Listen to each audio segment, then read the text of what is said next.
I'm J.R. Church. Welcome to today's webcast. We've been talking the last couple of days about a book called Prophecies for the Era of Muslim Terror. Had some fascinating things to say about the land being desolate with no rain for 1,800 years, so that not only the Jews couldn't live there, they were scattered in the diaspora to all the nations of the world, but no Gentiles could live there either. Not the Mongols, not the Turks, not the Muslims, not the Crusaders, nobody. Until the 20th century. And when the 20th century rolled around, things returned to normal in the land. And he has a chapter here, chapter 5, called The Prophecy of Rejuvenation. He said, certainly the land's bountifulness was magnificent for the first 1,500 years after the exodus from Egypt.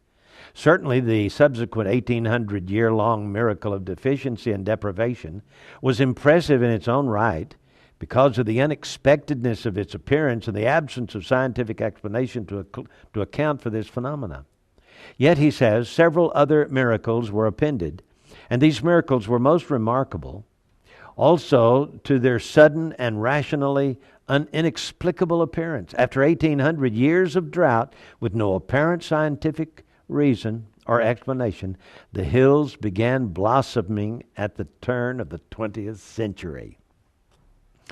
You must pay attention to what follows. For more than 1,500 years, the Holy Land blossomed, and then for the next 1,800 years, it didn't rain for the Jews in Palestine. It didn't rain for the Romans. It didn't rain for the Mongols. It didn't rain for the Crusaders. It didn't rain for the Turks. It didn't rain for anybody for 1,800 years. And then, for no apparent reason, at the turn of the 20th century, for the first time in nearly 2 millennia, the Holy Land began suddenly to experience normal amounts of rainfall, amounts necessary to sustain life. Also, with no apparent scientific explanation, earthquakes stopped killing people. Can anyone really believe that these events were simply acts of happenstance? If this sudden resumption of rain wasn't remarkable enough, another monumental event occurred. After a very prolonged absence of 1,800 years, and again with no reasonable explanation, the Jews suddenly began resettling the Holy Land in the early 1900s. The Jews, millions, would return to the Holy Land in the 20th century. So now, in the beginning of the 20th century, with no logical explanation, number one, suddenly and coincidentally, 1,800 years of horrible drought end. Second, suddenly and coincidentally, the rains begin. Third, suddenly and coincidentally, the recurring destructive earthquakes stopped killing people. That was earthquakes in the Holy Land. And then fourth, suddenly and coincidentally, the randomly appearing locust plagues also disappear. Fifth, suddenly and coincidentally, the land begins to blossom. Finally, suddenly and coincidentally, the Jews return to the land in the thousands, and without a cohesive and rational explanation, millions of Jews will follow. Do all of these events really crop up so suddenly and coincidentally and without scientific explanation? These events appear to occur without rhyme or reason only if one does not study the Torah, that's the first 5 books of the Bible, and is thus oblivious to prophecy.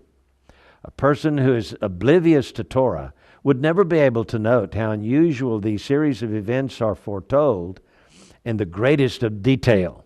Such a person would never be able to note how unusual this unusual series of events combine into one magnificent and divinely orchestrated pattern. On the other hand, one who studies will note how Torah describes even the societal conditions under which these miracles unfold. We're told by God in Amos chapter 9, verses 13 through 15, and I want to read it to you in the King James Version. Behold, the days come, saith the Lord, that the plowman shall overtake the reaper, and the treader of grapes him that soweth seed. And the mountains shall drop sweet wine, and all the hills shall melt. And I will bring again the captivity of my people of Israel. And they shall build their waste cities and inhabit them. And they shall plant vineyards and drink the wine thereof. And they shall also make gardens and eat the fruit of them. And I will plant them upon their land. And they shall no more be pulled up out of their land which I have given them, saith the Lord thy God. So, when the Jews return, the land will be ready for them. There will be rain. There will be fertile ground. There will be crops planted. There will be vineyards harvested, and so on. And so it happened that for 660,000 days there was virtually no rainfall. And for 660,000 days, that's 1,800 years, there were many, many resultant deaths. Then, as the Bible describes, in anticipation of many, many returning Jews to the land suddenly begins to blossom once again. And so, God says, and this is from Ezekiel 38, verses 8 through 12, "But you, the mountains of Israel, you will give forth blossoming branches and produce your luscious fruit for my people Israel, for they are soon to arrive.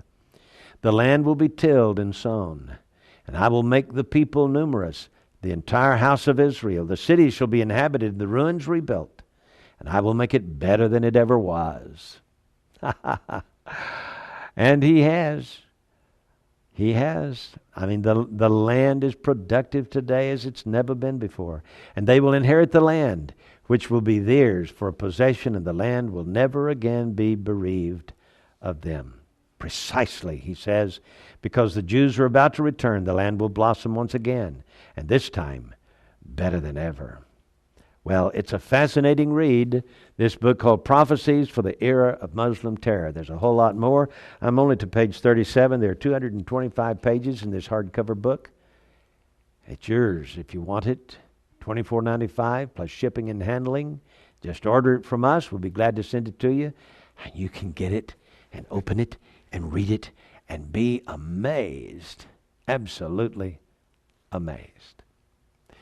Order it today, will you? Just call the phone number at the bottom of your screen, 1-800-475-1111.